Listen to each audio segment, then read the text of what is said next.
ओंकारं बिन्दुसंयुक्तं नित्यं ध्यायन्ति योगिनः कामदं मोक्षदं चैव ओंकाराय नमो नमः।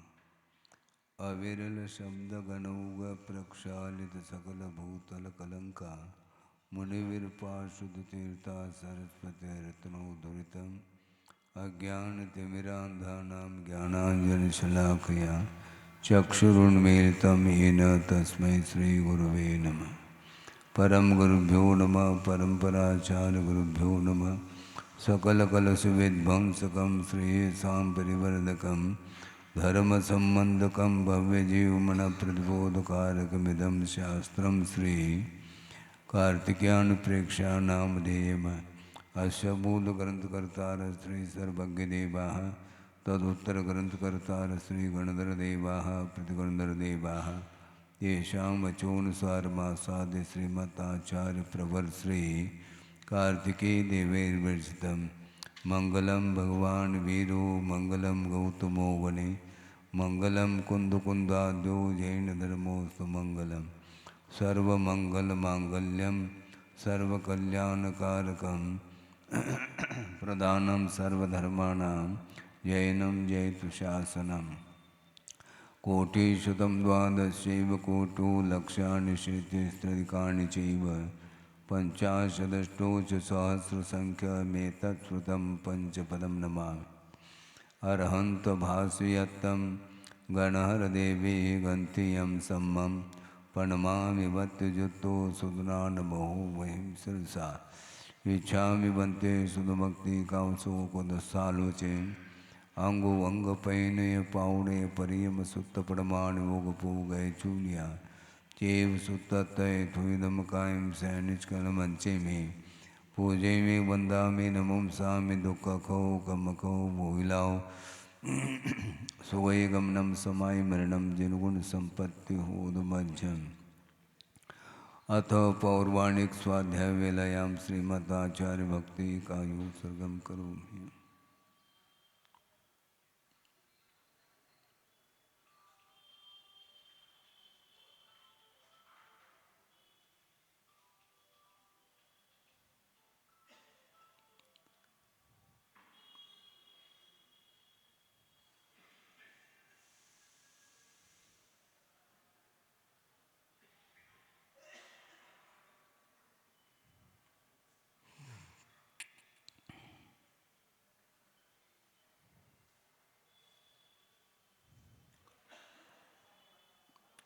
ऋतुजलधिपारगेभ्य स्वपरमत विभावना पटुमतिभ्य सुचरितपूर्णदेभ्यो नमो गुरुभ्यो गुणगुरुभ्य छत्तीसगुण समज्ञे पंचम्याचारकरण संदर्शे शिष्यानुगुसुले धम्मायिरे सदा वंदे गुरुभक्ति संजमेनय तरंत संसार सायरम घोरम छिन्नन्त्यट्टकं मम जन्मन मरणं न पावन्ति ये नित्यमृतमन्त्रहोम निरता ध्यानाग्निहोत्राकुला षट्कर्माविरता तपोधनदना साधुक्रिया साधव शीलप्रावरणा गुणप्रवरणा चन्द्रार्कतेजोदिकाः मोक्षद्वारकपाटपाटनवटाः प्रीणन्तु मां साधव गुरुवः पान्तु नो नित्यं ज्ञानदर्शननायकाः चारित्राणवगम्भीरा मोक्षमार्गोपदेशकाः इच्छामि बन्ते आयुर्वत्ते कांसुकोदस्सालोचे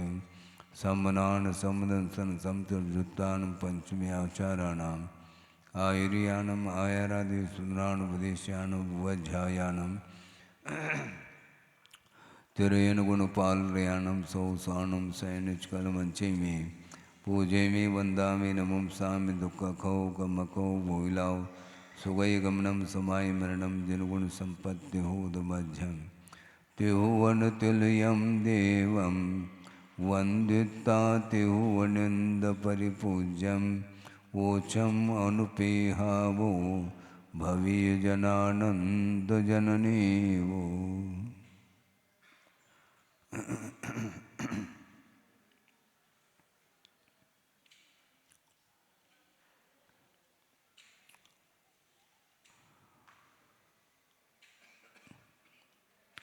संसार अनुप्रेक्षा में आप लोग मोबाइल नीचे रखें। स्वाध्याय मंगलाचरण के साथ चालू हुआ है। शास्त्र में मन लगाना चाहिए।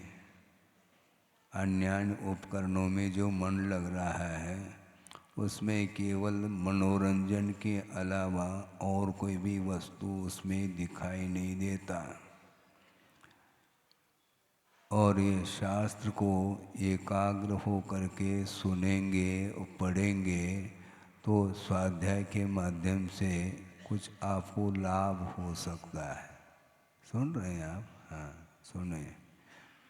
मैं ये कह रहा था, संसार अनुप्रेक्षा में नरक गति का वर्णन किया। अब अगली कौन सी गति आ रही है? तिर्यंच गति। उसका वर्णन 4.5 गाथा के माध्यम से किया जा रहा है। वस्तुतः नरक गति में सागरोपम काल तक रहा और सिवाय दुख के अलावा और कुछ उसको कुछ भी नहीं मिला। इसके बाद भी उसका कर्म अभी भी उसके परिणाम सुधर नहीं रहे हैं। कितने दीर्घ काल तक उसने कहाँ पर पाप किया होगा, वो अभी भी वह स्टॉक में है। पाप अभी भी समाप्त नहीं हुआ और वहाँ से निकल करके भी वह तिर्यंच पर्याय को प्राप्त कर रहा है। और आप लोग किस पर्याय में हैं? मनुष्य पर्याय में। निकले कहाँ से किसी को ज्ञात नहीं है। नरक गति से भी निकल सकता है, तिर्यंच गति से भी निकल सकता है, निगोद आदिक से भी निकल सकता है, इसमें कोई बाधा नहीं है। किंतु वह स्मृति का विषय नहीं होने के कारण, शांति से बिठाओ बच्चों को, वहाँ से पुनः वह तिर्यंच पर्याय को प्राप्त कर रहा है। सप्तम पृथ्वी से निकला हुआ नियम से तिर्यंच होता है, ऐसा आगम का उल्लेख है। किंतु छठे आदि पृथ्वी से निकला हुआ वह मनुष्य भी बन सकता है और तिर्यंच पर्याय को भी प्राप्त कर सकता है। बड़ी विचित्र दशा है हाँ कर्मों की। समझने के लिए छठे पृथ्वी से कोई मनुष्य बन रहा है, ठीक है, और कोई तिर्यंच भी हो रहा है, और पहले पृथ्वी से निकला हुआ वह तिर्यंच बन रहा है, और छठे पृथ्वी से निकला हुआ मनुष्य भी बन सकता है। मामला क्या है? जबकि छठे पृथ्वी में अपेक्षाकृत अन्य पृथ्वियों के अपेक्षा वहाँ पर अधिक दुख है, भले सप्तम की अपेक्षा से कम है। प्रथम पृथ्वी में जो उसको संवेदन हो रहा है उससे कई गुना संवेदन छठे पृथ्वी में हो रहा है। इसके बाद भी वह मनुष्यायु का बंद कर रहा है और प्रथम पृथ्वी वाला तिर्यंच आयु का बंद कर रहा है। ऐसा क्यों हो रहा? वो कुछ नहीं रहा, इसलिए हो रहा ये सारा का सारा परिणमन जो होता है वह परिणामों के ऊपर ही निर्धारित है। महाराज प्रतिकूल वातावरण है इसलिए परिणाम संक्लेश होते हैं और उसका पतन होता है, ये एकांत नहीं। प्रतिकूलता छठे पृथ्वी में अधिक है क्या प्रथम पृथ्वी में? नया विषय है। प्रथम पृथ्वी में अपेक्षाकृत विपरीतता ज़्यादा है क्या छठे पृथ्वी में? छठे पृथ्वी में भयंकर वहाँ का वातावरण अलग ही ढंग का, इसके बाद भी वह मनुष्य का बंद कर रहा है, और उसके अपेक्षा से प्रथम पृथ्वी में अनुकूलता तो मानी जाएगी। अनुकूलता का अर्थ क्या हम बता रहे हैं, मान लो किसी को 5-6 डिग्री बुखार आया है और किसी को 3 डिग्री आ गया, थोड़ी अनुकूलता तो है। वह बेहोश की ओर नहीं है। 102 डिग्री 101 डिग्री बुखार में कैसा स्वास्थ्य है कोई पूछ रहा है हाल चाल, तो कह रहा कि अपेक्षाकृत ठीक है, लेकिन बुखार अभी भी है। तो अनुकूलता है क्या नहीं। तो उसी प्रकार छठे पृथ्वी में जो प्रतिकूलता है शारीरिक दुख और मानसिक दुख आदि की अपेक्षा से, तो उसके अपेक्षा से बहुत कुछ अनुकूलता प्रथम पृथ्वी में होते हुए भी वहाँ से वह मर कर के तिर्यंच हो रहा है। इससे स्पष्ट है अनुकूल और प्रतिकूल जो वातावरण है एकमात्र निमित्त है, उससे कुछ होने वाला नहीं। वह निमित्त काम नहीं करता है, क्या काम कर सकता है, करे, अनिवार्य नहीं, ये एकांत नहीं है। पतन जो होता है अपने परिणामों के द्वारा होता है, ये हमेशा इस सिद्धांत को भूलना नहीं चाहिए। और सोचो छठे पृथ्वी से वह मनुष्य बन सकता है, प्रथमादि पृथ्वी से वह तिरिंच बन रहा है, तो पाप में परिणाम जो है वह रुकते नहीं हैं। दीर्घ काल तक पाप किया है उसका फल अन्यत्र भी उसको भोगना पड़ेगा। यहाँ पाप किया था तो नरक पहुँच गया, वहाँ पर भी सागरोपम आयुक्ता पाप किया है, वह पाप समाप्त नहीं हुआ, पुनः वह दुर्गति के लिए कारण बन रहा है। इसलिए वहाँ से निकल करके वो तिर्यंच गति में आ रहा है। इसी बात को लेकर के आगे वर्णन कर रहे हैं। तत्तोडि सरिदूनम जायदि तिर्येषु बहुव्यप्येषु तथा विपावदि दुःखम गभ्येविय छेयनादियम।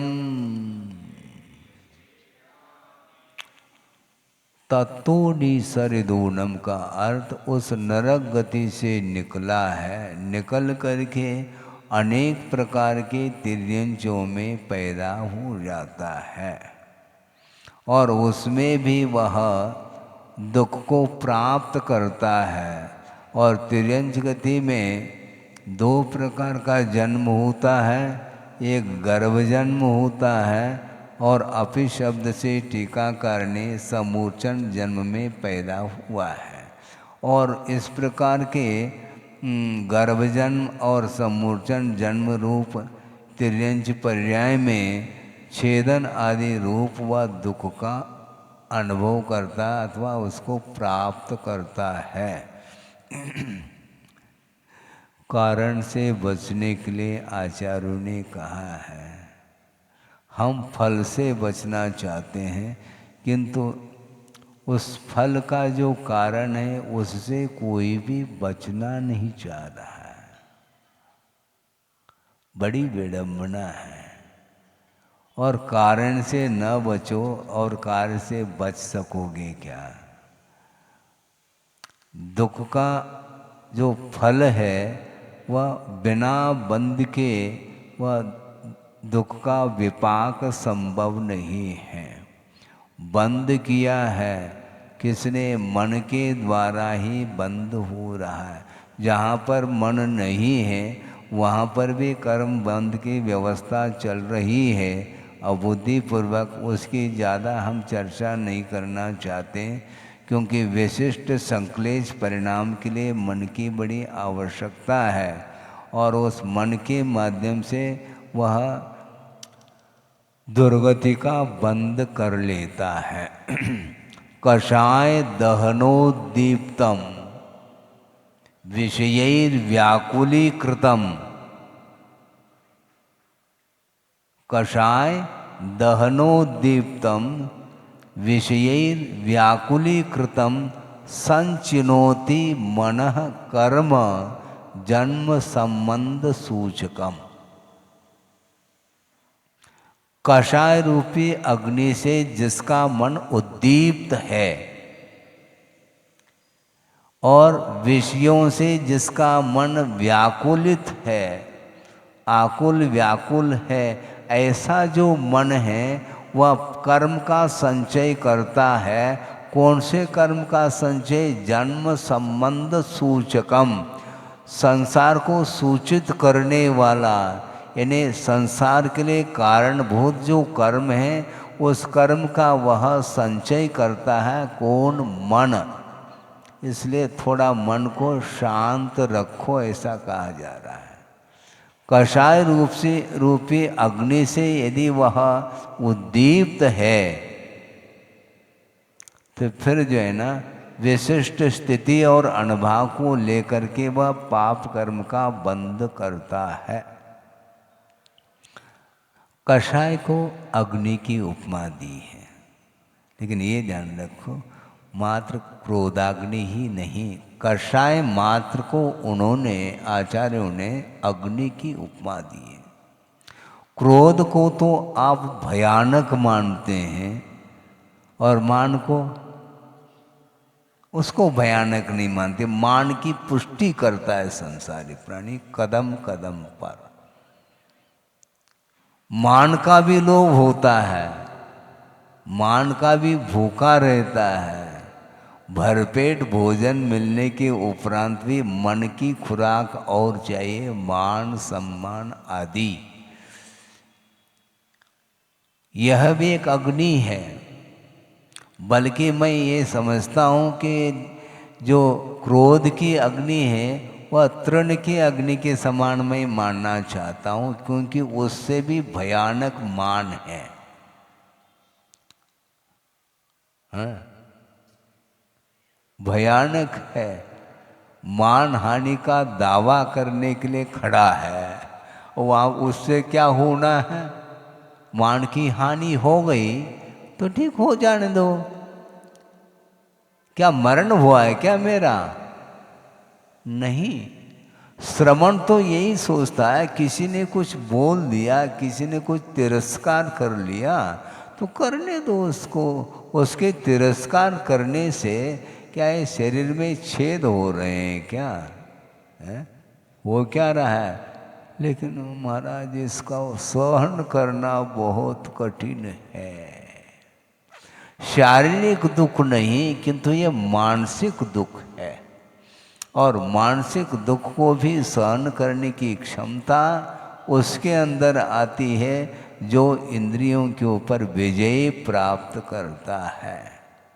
शारीरिक परिचय सहन करना फिर भी सरल हो सकता है, किंतु मानसिक परिचय को सहन करने के लिए अंतरंग साधना की बड़ी आवश्यकता है।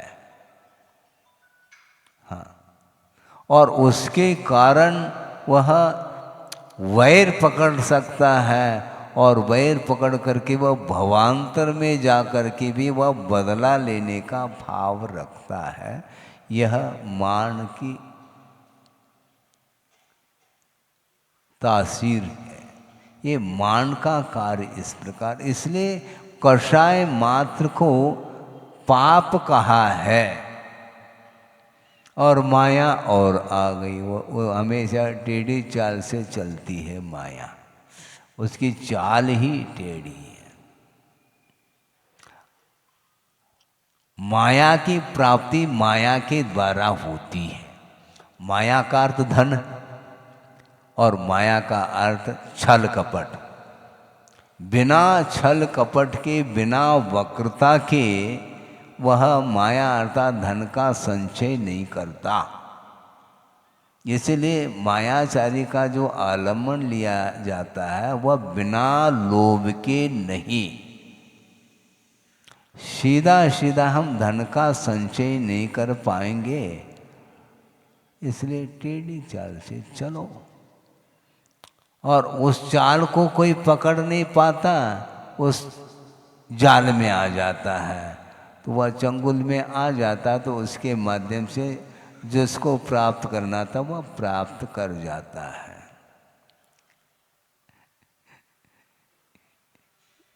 शायद ये कोई उक्ति होगी कि जो सीधे पेड़ होते हैं,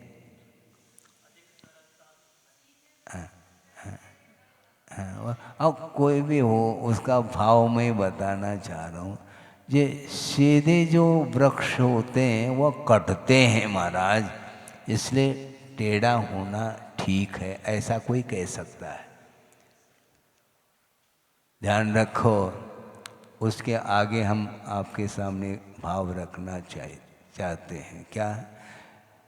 सीधे होने से सीधा वृक्ष होता है वह कट जाता है, और टेढ़े वृक्ष कटते नहीं किंतु ईंधन के काम में आते हैं। ये ध्यान रखो, बचना मुश्किल है।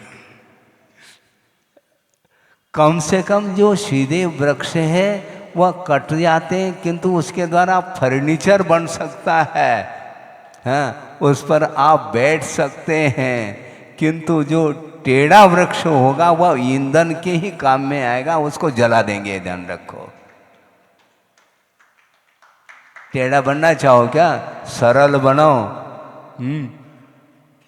सरल बनेंगे तो अच्छा रहेगा। राउंड टेबल भी बन सकता है, पर अनेक प्रकार के फर्नीचर बन सकते हैं। कुर्सी चेयर वगैरह उसमें आराम कर सकते हैं। सीधा बनना अच्छा है, सरल होना बहुत अच्छा है, किंतु वक्रता के माध्यम से यह कषाय बहुत भयानक है।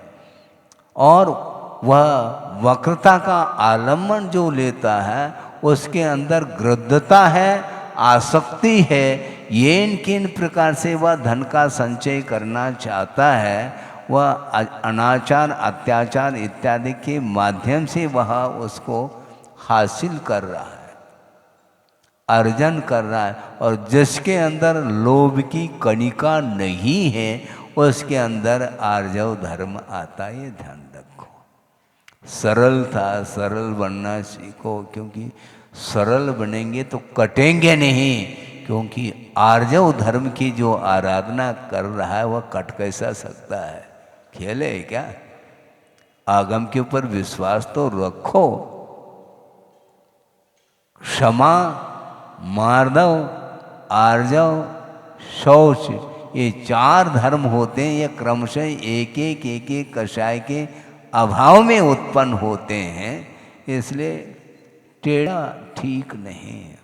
आर्जव धर्म के आराधना ये उक्ति देते हैं, ये सीधा बनने वाला वह वृक्ष जो है ना वो उसको काटते हैं, इसलिए हमें टेढ़ा ही रहने दो। ये गलत बात है। वक्रता ठीक नहीं है। और माया तैर्यज्ञोडस्य ऐसा कहा, मायाचारी के माध्यम से तिर्यंचायु का बंध होता है। आप अपने आपके मन को टटोलो, मेरे मन में कितनी सरलता है और कितनी कुटिलता है, हम नहीं जान पाएंगे। आपके मन के भीतर जो तरंग उत्पन्न हो रहे हैं वह मेरे बुद्धि का विषय इसलिए नहीं है क्योंकि मेरे पास परोक्ष ज्ञान है।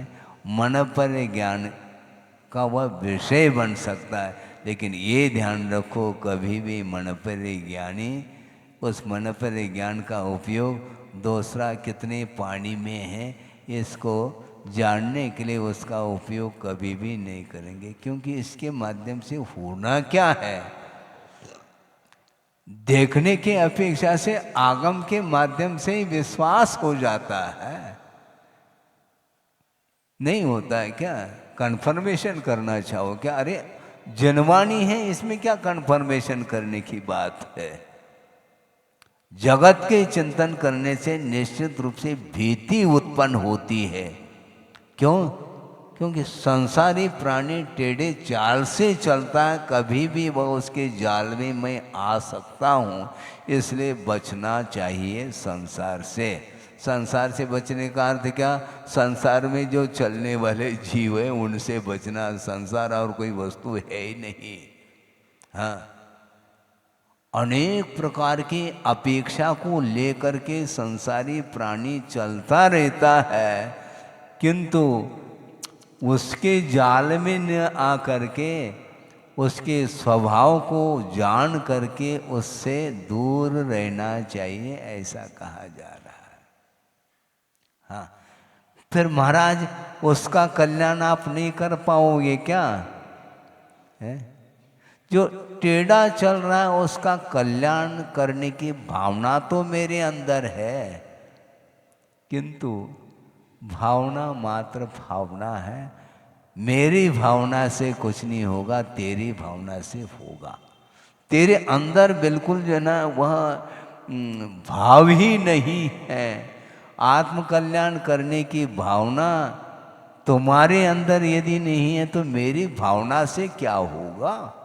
फिर भी मैं भावना भाता रहता हूँ। भाने के लिए आगम की आज्ञा है कि अपाय विषय धर्म ध्यान के माध्यम से दूसरे के कल्याण करने का पुरुषार्थ वह करता है, किंतु अपने सीमा तक वह पुरुषार्थ कर सकता है।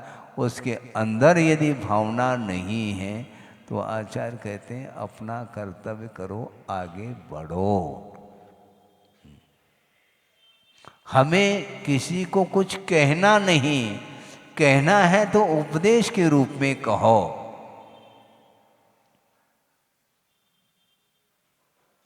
छड़ाला की पंक्ति आपको आती है?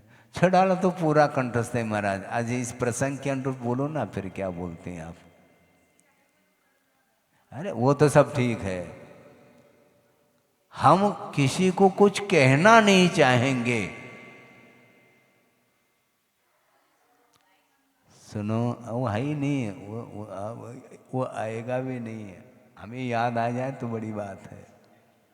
हाँ, अभी तो नहीं आ रहा, तो वो आएगा धीरे धीरे। बिजली गोल हो रहे, फिर वो करंट आएगा। हाँ, आ गया करंट।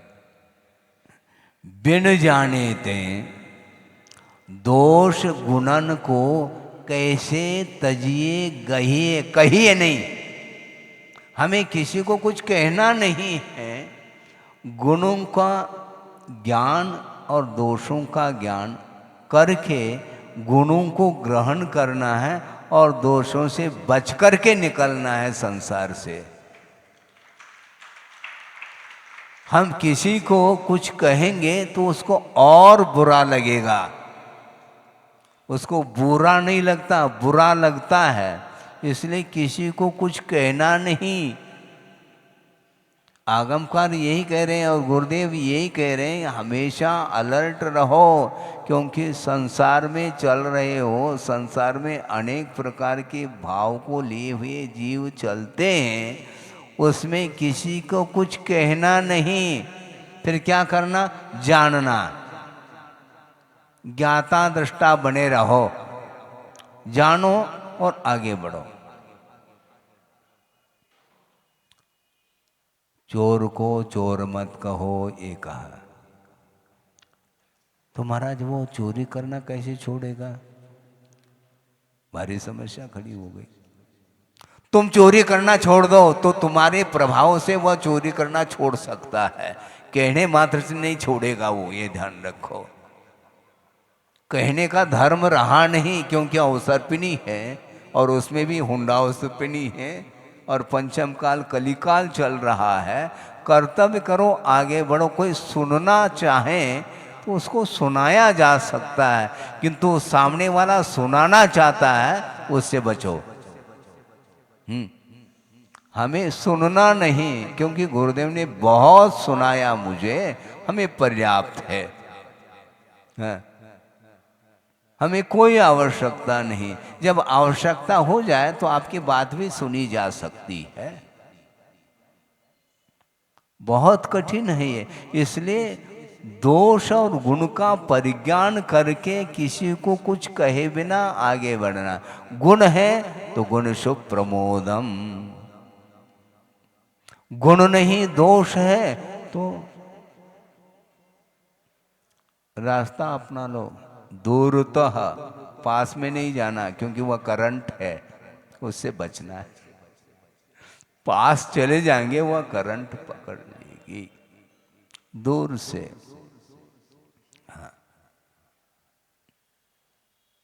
उसको कुछ कहना नहीं, इसलिए कैसे तजिए गहिए कहिए नहीं, हमें कहना नहीं है। गुण की जानकारी रखो, दोषों की जानकारी रखो, दूसरे के दोषों की जानकारी नहीं रखना, हमें अपने दोषों को छानना है। दूसरे के दोष, जब हमारे अंदर ही दोष है तो दूसरे के अंदर दोष हो तो क्या दिक्कत क्या हो रही तुम्हें, है? नहीं, मैं दूसरे के दोष को मैं धोना चाहता हूँ, अपने लोटा तो छानो पहले। दूसरे के है? अपना लोटा छानो और पानी पियो, सीधी सीधी बात है। वो छान नहीं रहा, तुम तो छानो पहले। वो छानना चाहे तो उसके सामने तुम छान करके पी लो, प्रभाव पड़ जाए तो अच्छी बात है। इसके बाद में यदि मान लो प्रभाव नहीं पड़ता तो वो ओम शांति, हम कहाँ तक छानते रहेंगे, पूरे जगत को छानते रहेंगे क्या? नहीं, ऐसा हो नहीं सकता।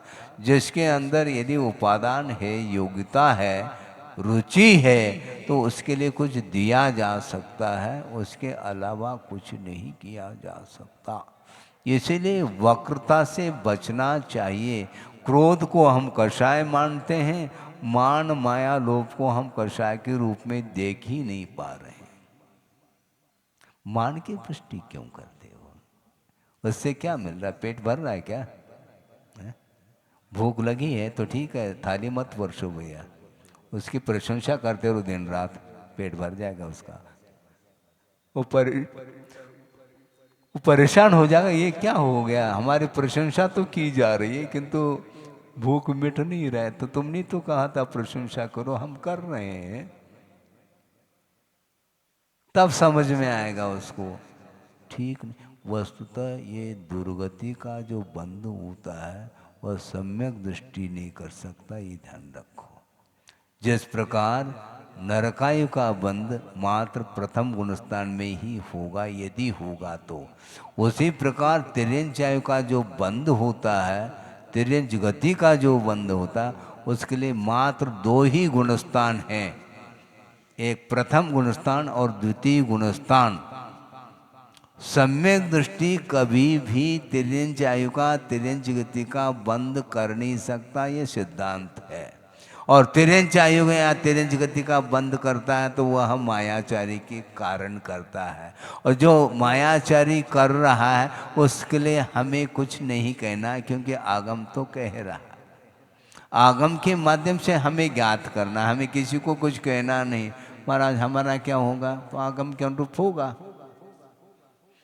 हाँ, हम तो इस ढंग से कहना चाहते हैं, आप आगम के अनुरूप चल रहे हो। कैसे महाराज? क्योंकि आगम में सभी बातें लिखी है ना, उसी के अनुरूप तो आप कर रहे हो। मायाचारी के कारण तिर्यंच आयु का बंद करता, ये आगम कह रहा, तो आगम के अनुरूप ही आप कर रहे हैं। हाँ, बिल्कुल आगम से बाहर कहाँ हैं आप, क्योंकि आगम में जो लिखा है वही आप करते चले जा रहे हैं। सुनो, आगम में पाप का भी वर्णन है और पुण्य का भी वर्णन है, किंतु पुण्यार्जन नहीं करना चाहता, पापार्जन करना चाहता हूँ, यह आगम ने बताया है। तो मैं आगे क्या बढ़ करके आपको बताऊं? इतना ज्ञान हो जाना चाहिए। आप शिविर लगाते हो, इतना ज्ञान तो रखो। छड़ाना भी यदि मान लो आपको पढ़ना न पड़े तो फिर समयसार और ये सब संभव ही नहीं है। इसलिए कदम कदम पर वह वक्रता का आलम्बन लेता है।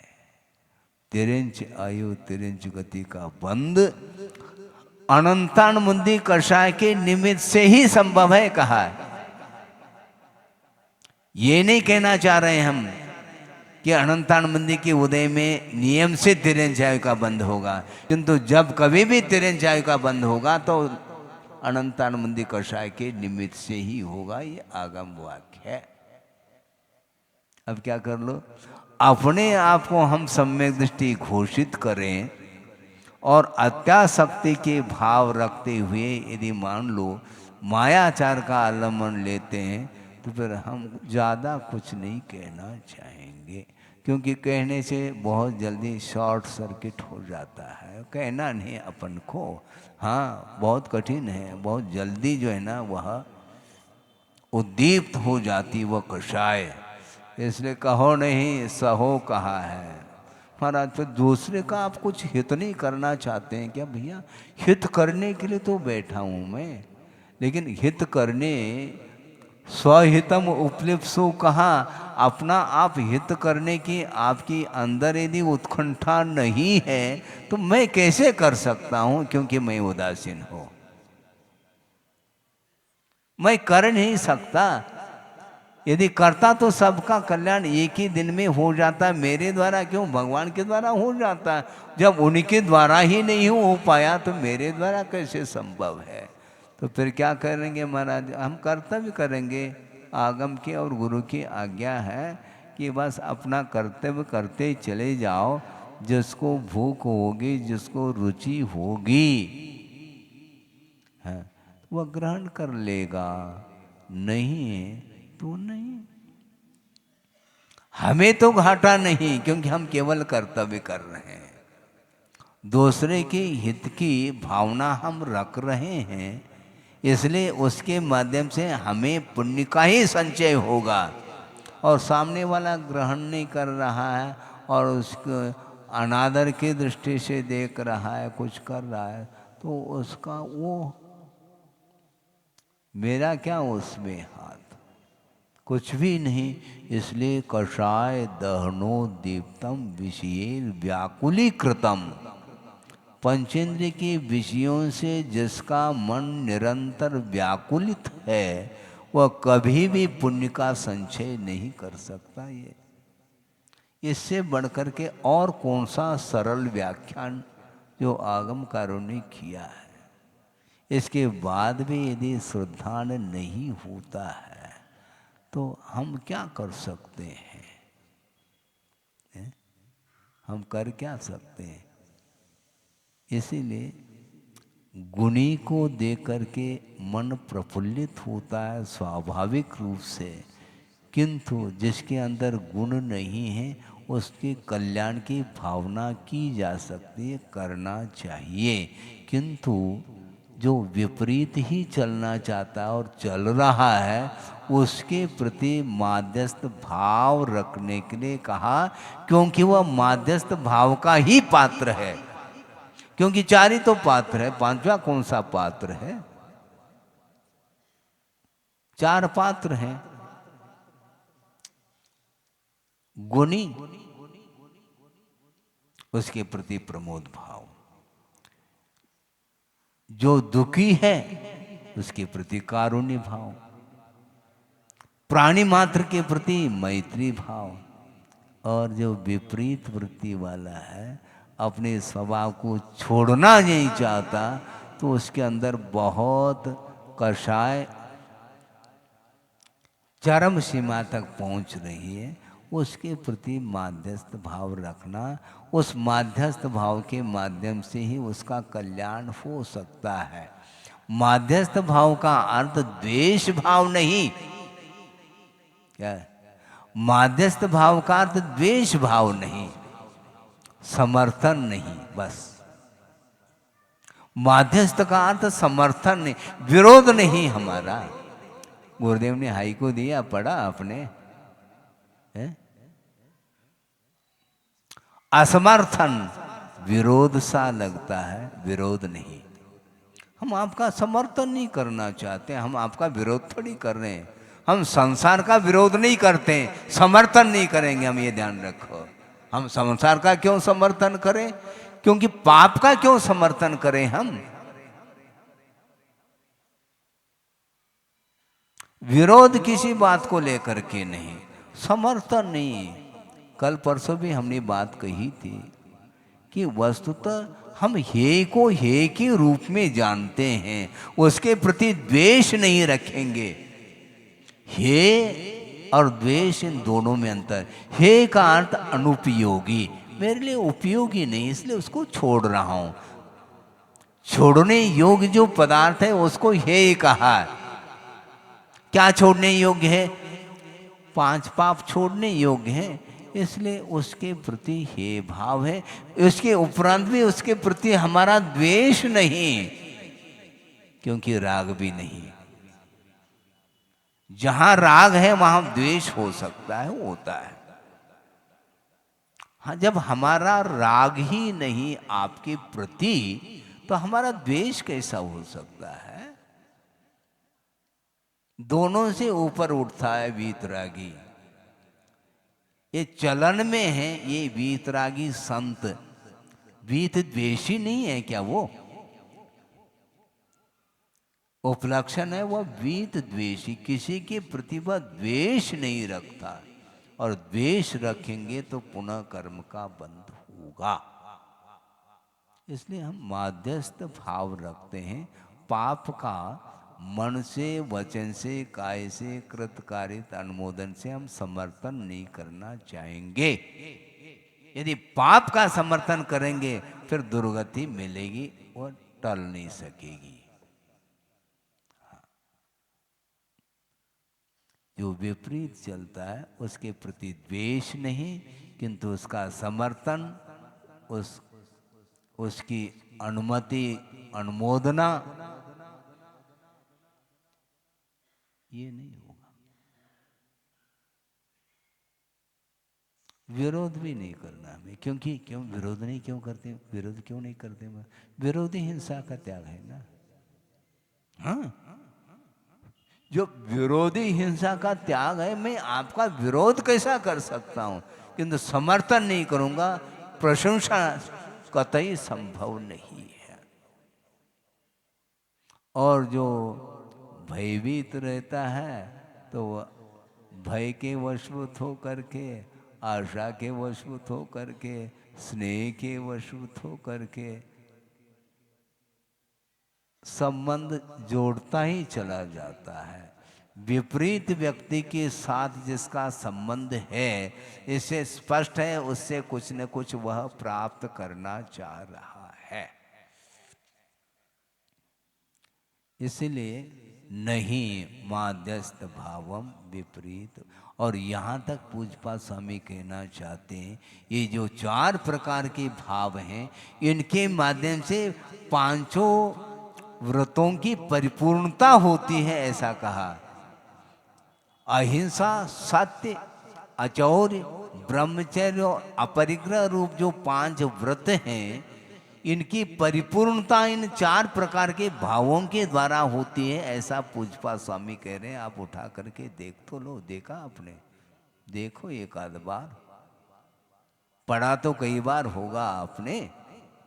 उस सूत्र की टीका में ही उन्होंने लिखा है, मैत्री प्रमोद कारुण्य माध्यस्थानिच सत्व गुणादिक क्लिश्य माना विनेयेषु। इस सूत्र की टीका लिखते हुए पूज्यपाद स्वामी ने लिखा है। आपकी वो दृष्टि हो तो ठीक है, नहीं तो एक आध बार पढ़ लो।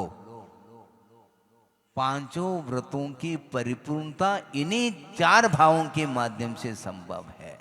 इसलिए हम माध्यस्थ भाव रखते हैं। हमारा द्वेष किसी के प्रति नहीं, किंतु जो धर्म का समर्थन करता है उसको मैं गले लगाने के लिए तैयार हूं।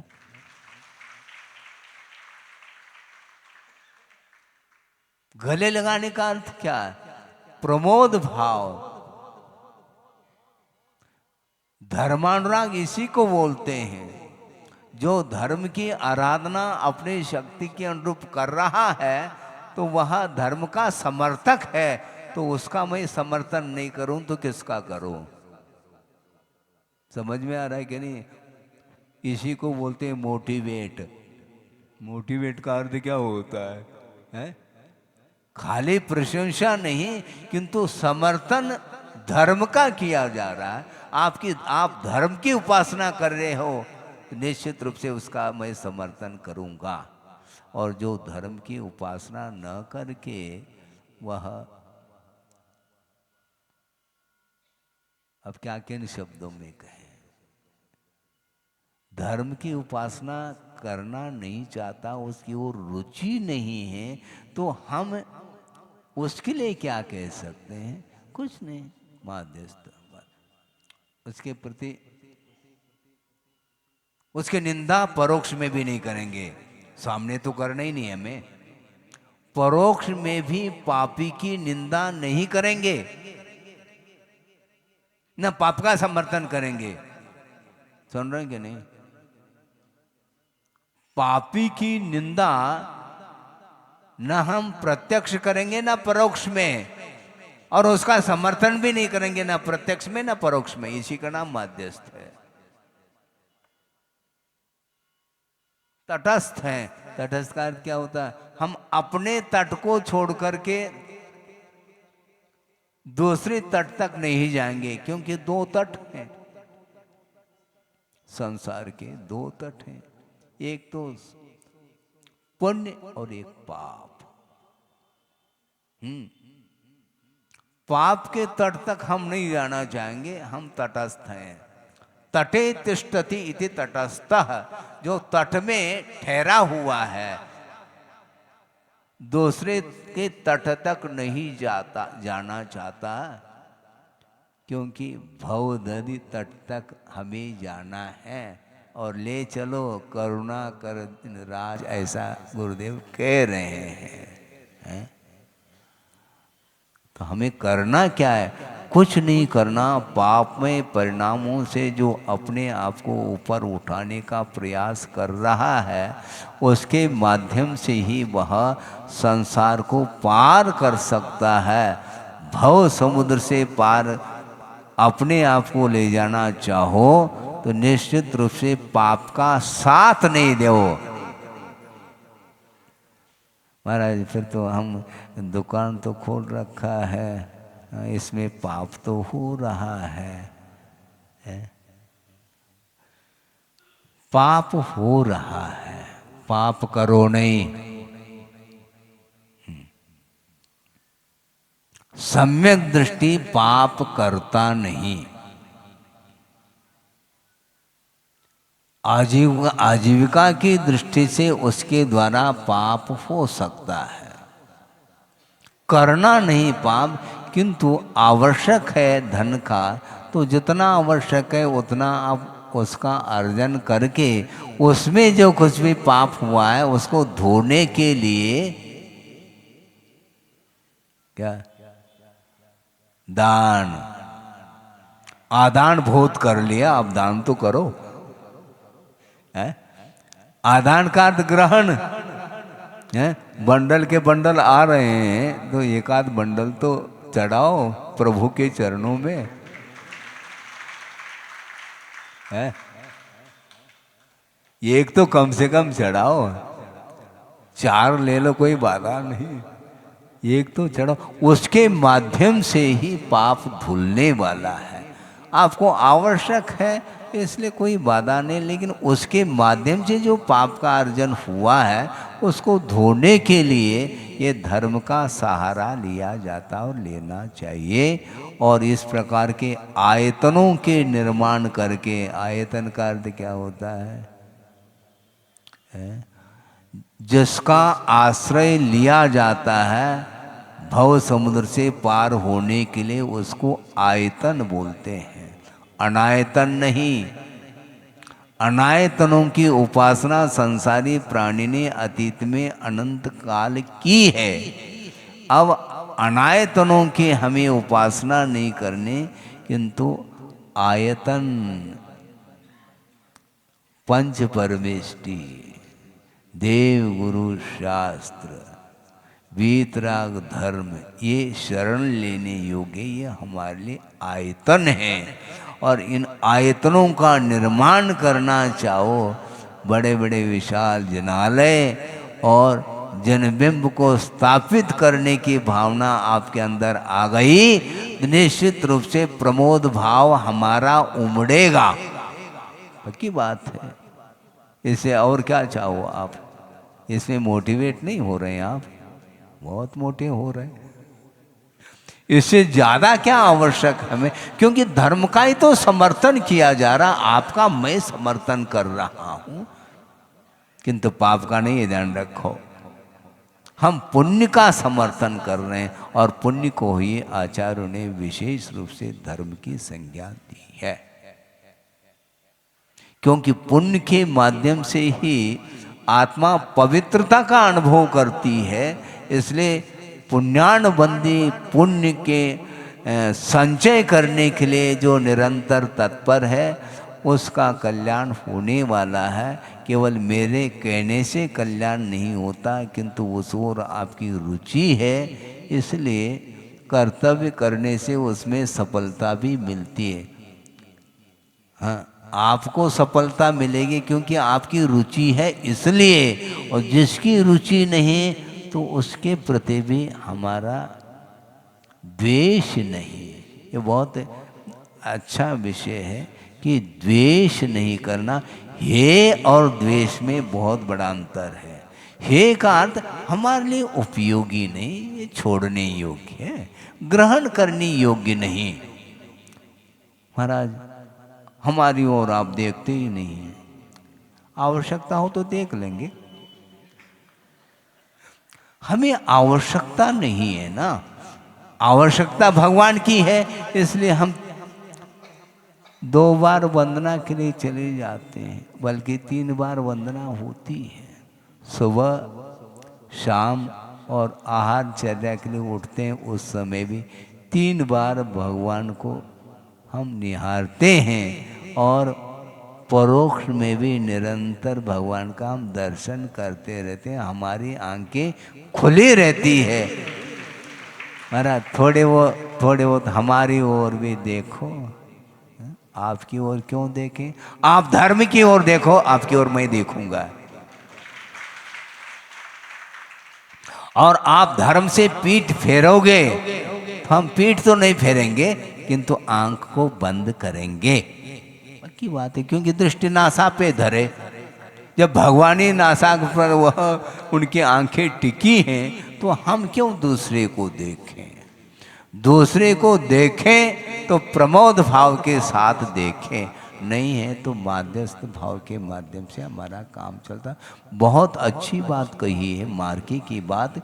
ये 5 जो व्रत है उसकी परिपूर्णता इन 4 भावों के माध्यम से होती है। इसलिए माध्यस्थ भाव का अर्थ द्वेष नहीं। हाँ, ये बात समझ में आ गई। द्वेष नहीं, क्योंकि वो हमारे लिए इष्ट नहीं है। इष्ट क्या है? पंच परमेष्टि। वहां पर भी इष्टि शब्द जुड़ा हुआ है, सुन रहे कि नहीं?